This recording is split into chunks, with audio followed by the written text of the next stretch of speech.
أعوذ بالله من الشيطان الرجيم بسم الله الرحمن الرحيم. Ini juga penting teman-teman. Ternyata ya, kalau kita mau, kan orang bercanda teh pengen semangat lagi nih biar nggak bosen. Bercanda mah untuk menghilangkan sedih, bercanda mah untuk menghilangkan stres, bercanda supaya dapat energi baru kan? Ternyata ada yang lebih efektif daripada bercanda kalau kita pengen semangat lagi.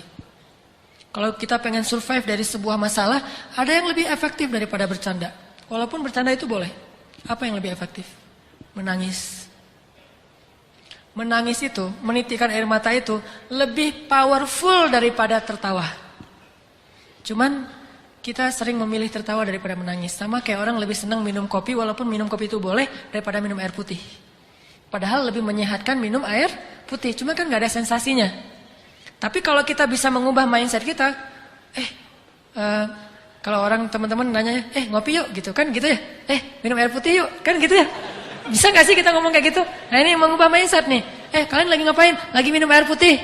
Pasti dibilang, gak seru ah. Kalau kalian lagi ngapain? Lagi ngopi. Di mana? Di kafe. Lagi ngapain? Lagi minum air putih. Di mana? Di beer house. Di beer house minum air putih. Kan? Ini kan keren nih. Minumnya air putih. Di beer house minum air putih. Di kafe minum air putih. Kalau yang masih beer house ya. Tapi kalau bisa nggak usah. Terus di tempat apa? Dimanapun. Lagi. Hari ini belum minum air putih gitu. Bukan hari ini belum ngeteh. Belum ngopi. Pagi-pagi dihidangin kopi sama istri kita. Papa mah sekarang udah gak minum kopi. Papa mah malamnya menangis, siangnya minum air putih. Kan gitu ya. Wah itu keren tuh. Malamnya nangis, siangnya minum air putih. Berarti papa udah gak bercanda dong. Enggak mah nangis gitu. Jadi air mah nangis sambil tersenyum. Mana nangisnya ya. Coba kita ubah mindset. Dari boleh minum air putih, tetapi boleh minum kopi. Tapi yakinlah air putih lebih baik daripada kopi. Makanya Nabi mengatakan air itu tahurun, air itu bersih dan membersihkan. Air itu bersih dan membersihkan. Dan memang secara medis, secara kedokteran, secara biologi juga air putih paling baik untuk tubuh kita. Sangat menggantikan energi tubuh kita. Tapi kalau kopi, sensasi itu. Walaupun tetap baik kalau nggak banyak gulanya. Yang masalahnya kalau kebanyakan gula. Jadi gula yang dikopiin, bukan kopi yang digulain. Saking manisnya. Nah, bercanda dengan menangis juga ibaratnya sama. Boleh bercanda, tapi porsinya cuma seperti minum kopi. Jangan minum kopi aja, habis makan ngopi. Sebelum makan ngopi, mau jalan ngopi. Ngopi aja sehari sampai 2 liter. Ada gak sih orang yang ngopi 2 liter dan sehat gak sih? Ngopi kalau segelas, secangkir masih sehat nih. Apalagi kalau kopinya kopi bener, bukan kopi yang gitu. Kopi yang asli gitu ya. Kopi yang benar, asli, disimpan selama 100 tahun misalnya. Itu kan sehat tuh. Udah gitu baristanya keren lagi. Secangkir 2 cangkir dalam sehari masih wajar. Bayangin kalau ngopi sehari 2 liter. Kan gak sehat kan? Sedangkan minum air putih minimal berapa liter sih? 8 gelas. Gelas yang mana dulu nih? Bebas aja ya. Nah kalau air putih sehari 2 liter kan sehat. Melancarkan ginjal kita juga jadi sehat, melancarkan pencernaan segala macam lah, auranya juga jadi segar gitu. Sedangkan kopi kebanyakan justru jadi eksotis kayak kopi kan ya. Kenapa kok Ustadz warnanya eksotis banget? Saya senang ngopi gitu misalnya. Kalau yang kurang eksotis berarti senang coklat. Kalau yang sangat tidak eksotis berarti senang susu. Apaan gitu ya. Intinya kebanyakan kopi itu tidak sehat, sama seperti kebanyakan bercanda. Bercanda sewajarnya, oke. Bercanda secangkir, bercanda 2 cangkir. Tapi bayangin kemana-mana bercanda. Sama kayak orang kemana-mana bawa botol aqua tapi isinya kopi. Ngopi lagi. Nggak bagus juga buat jantung dia. Makanya sewajarnya perbanyaklah menangis. Karena menangis itu air mata kita menggugurkan dosa dan membersihkan hati yang kotor. Air mata itu seperti hujan. Kalau di Arab itu diibaratkan hujan itu membersihkan rumah, daun-daun dari debu. Karena mereka mah padang pasir, daun banyak yang berdebu dibersihkan oleh air hujan. Maka begitulah air mata membersihkan hati seseorang. Coba nanti bayangin, bedanya kesan habis ketawa sama habis nangis. Habis ketawa, seru tapi capek. Ketawa, aduh capek juga ya ketawa ya. Capek kan? Tapi kalau menangis, insya Allah nggak akan capek. Kalau nangisnya karena dosa-dosa, nangisnya karena ingat Allah, nangisnya karena ingat akhirat, itu nggak akan capek. Justru habis nangis, semangat tuh. Beda banget kesannya habis nangis sama habis ketawa. Makanya ketawanya jangan kebanyakan. Nabi mengatakan, kalau kalian melihat apa yang aku lihat, kalian akan sedikit tertawa. Boleh ketawa, tapi sedikit. Dan banyak menangis. Makanya kalau teman-teman belajar, saya juga lagi belajar nih. Lagi galau, nangis. Nggak apa-apa, nangisnya tapi bukan karena masalah itu.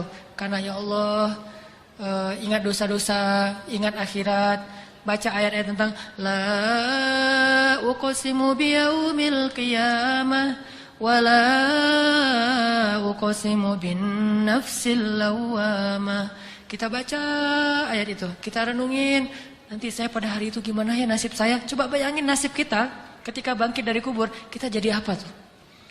Ketika bisa menangis, berarti mata kita termasuk mata yang diberkahi. Justru salah satu di antara bukti seseorang itu jauh dari Allah, dia matanya menjadi beku, tidak pernah bisa menangis. Dan setelah menangis, pasti kesannya berbeda ketimbang setelah ketawa. Makanya kalau disuruh milih, banyakan mana? Banyakan nangis deh.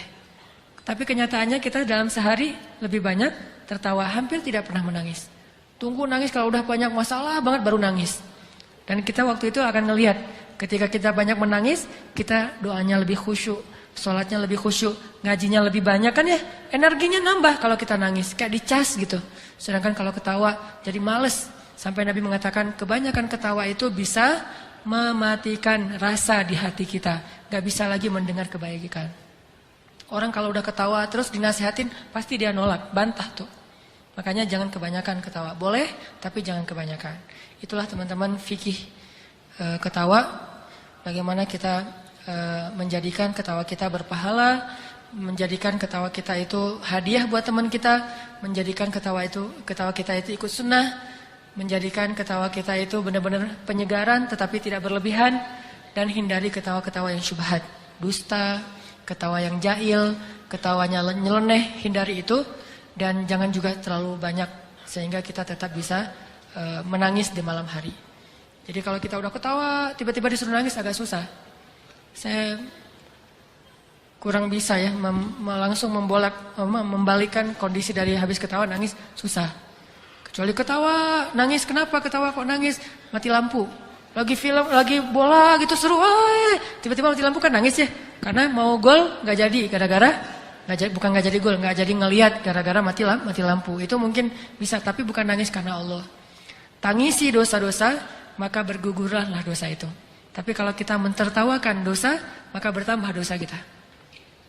Tangisi kesia-siaan hidup kita, karena ketawa juga bisa membuat hidup kita banyak sia-sia. Jangan banyak ketawa, tapi boleh banyaklah menangis. Cari teman yang bisa buat kita menangis, karena teman yang bisa buat kita ketawa itu udah banyak. Teman yang sehari-hari bisa bikin kita ketawa udah banyak. Yang sedikit itu teman yang bisa bikin kita menangis. Cari itu juga biar balance tadi tuh. Kalau nggak bisa nangis lebih banyak, minimal 50-50 deh. Yang penting harus ada nangis dalam sehari.